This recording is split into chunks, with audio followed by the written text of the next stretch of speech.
The storm didn't howl on Erebus 9. It screamed. Nevin Frost had learned to distinguish between the sounds over 3 winters of isolation. The wind's high-pitched keen as it sliced through the abandoned research station's external struts.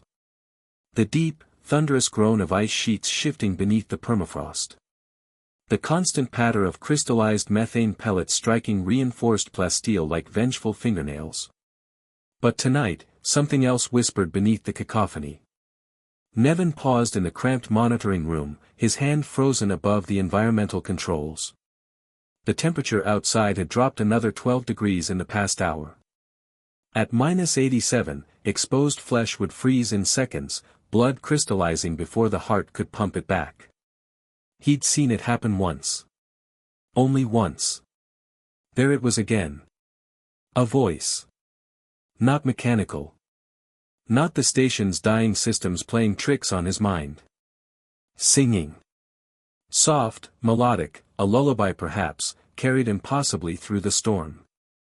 Nevin closed his eyes, tried to convince himself it was just another hallucination. 3 years alone played tricks on your sanity.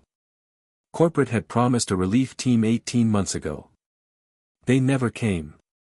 After the mining operation collapsed, Erebus 9 became a financial liability, and Nevin, just a security technician, became an acceptable loss. The singing continued, somehow louder now. Feminine. Desperate. Damn it, Nevin muttered, grabbing his thermal gear from the hook by the airlock.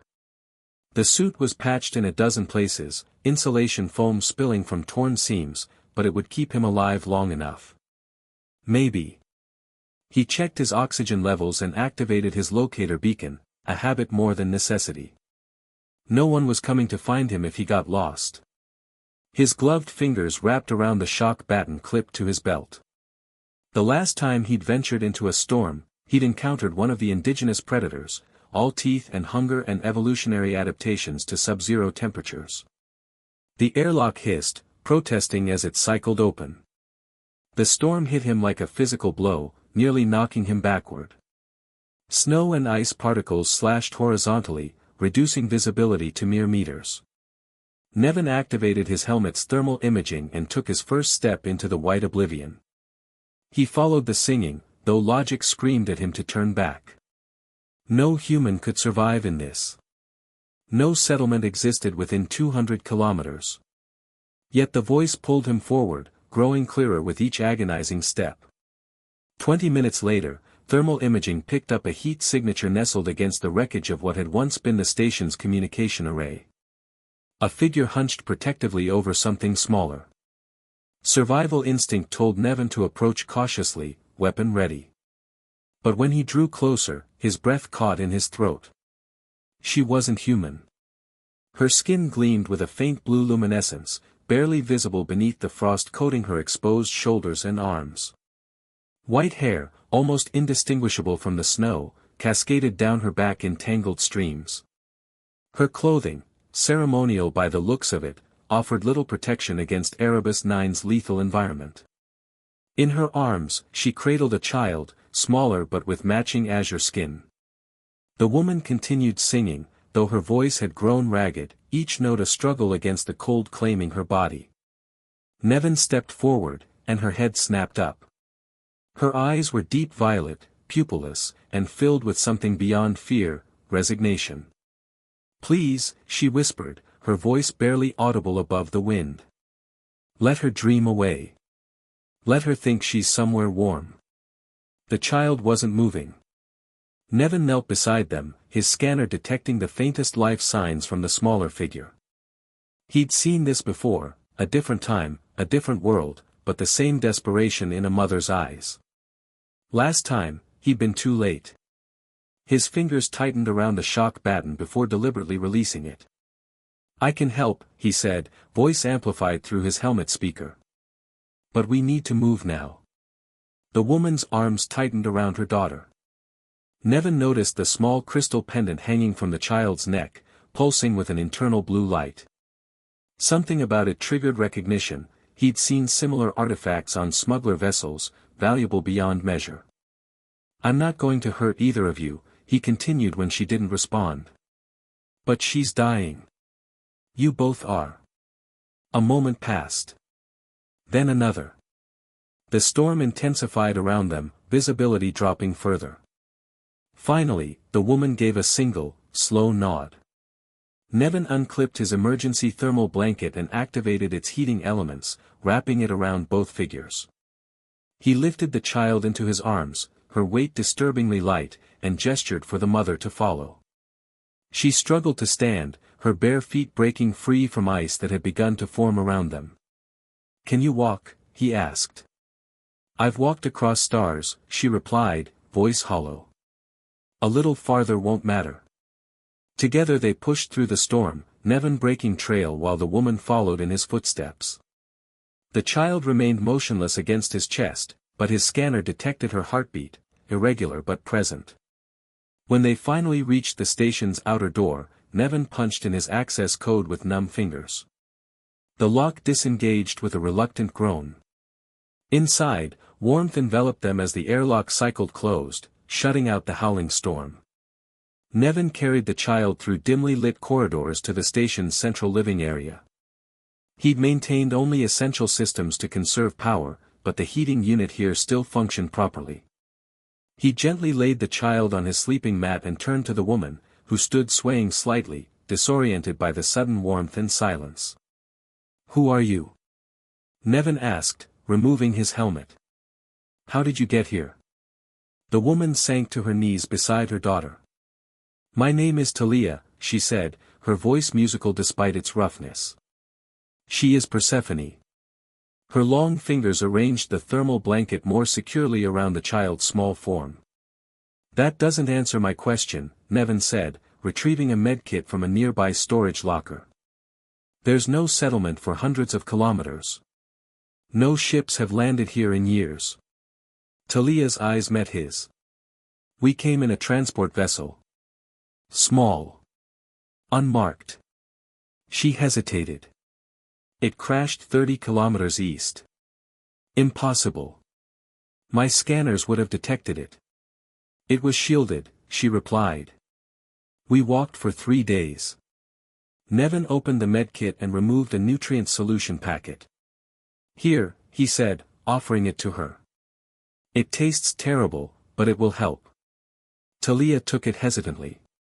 "Why help us?" The question hung in the recycled air between them. Nevin turned away, busying himself with checking the child's vital signs. "Better now, but still dangerously weak." "Because I've watched someone die in the cold before," he finally said. "I don't need to see it again." As if responding to his words, the child stirred, eyelids fluttering. Her eyes, when they opened, were the same impossible violet as her mother's, but with flecks of silver that seemed to catch the dim light. "Mama," she whispered. Talia moved instantly to her side, one hand stroking her daughter's frost-damaged hair. "I'm here, little star. We're safe now." The child's gaze drifted to Nevin, studying him with unnerving intensity. "The shadows didn't get us," she said, her small voice surprisingly clear.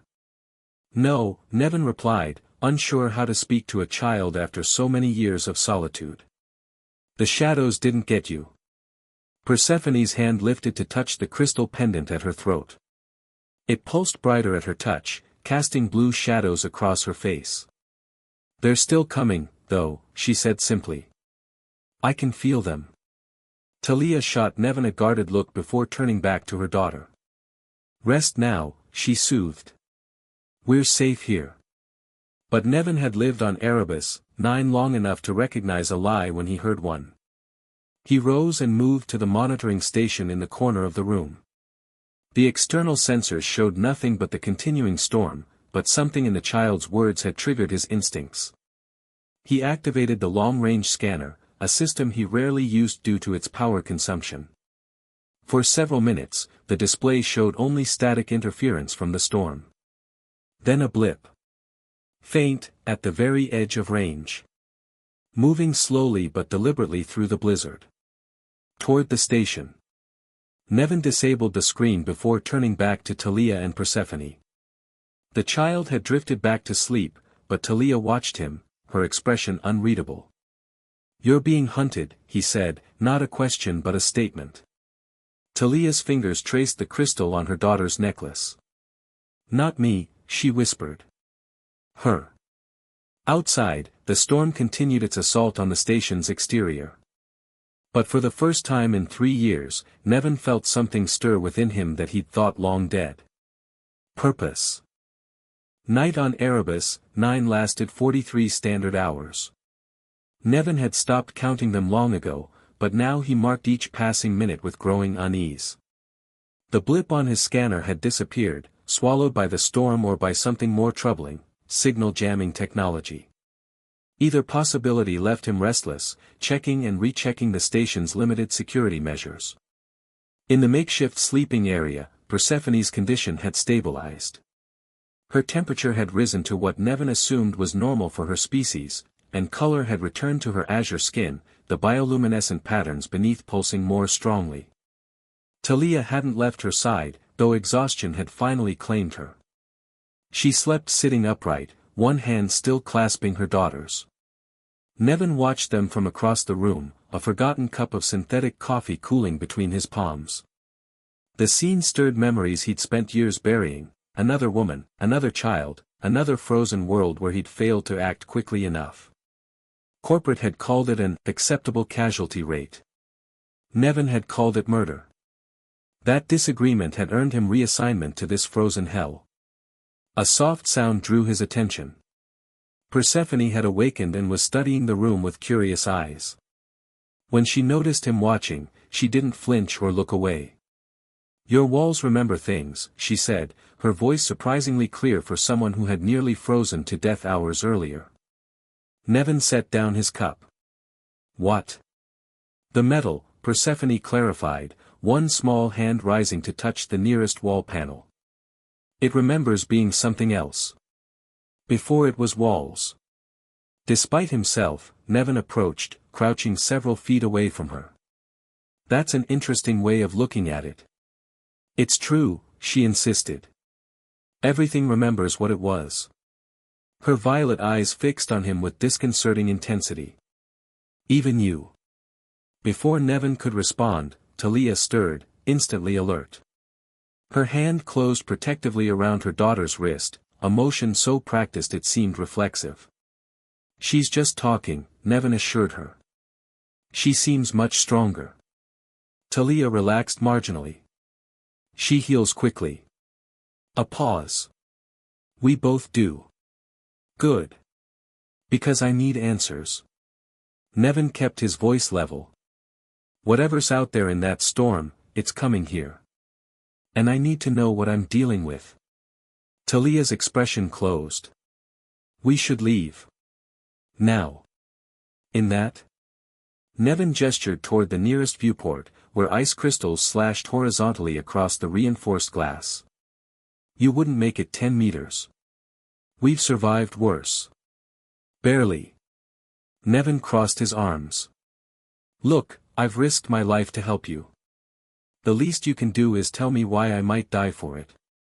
The silence stretched between them, broken only by the constant howl of the wind outside and the soft hum of the station's heating system. Finally, Talia nodded once. "The crystal," she began, her fingers brushing against the pendant at Persephone's throat. "It marks her as Lumina royalty. Last of her line." "Lumina? My people. We were caretakers of sorts. Guardians of knowledge too dangerous for younger species." Nevin raised an eyebrow. "Younger species?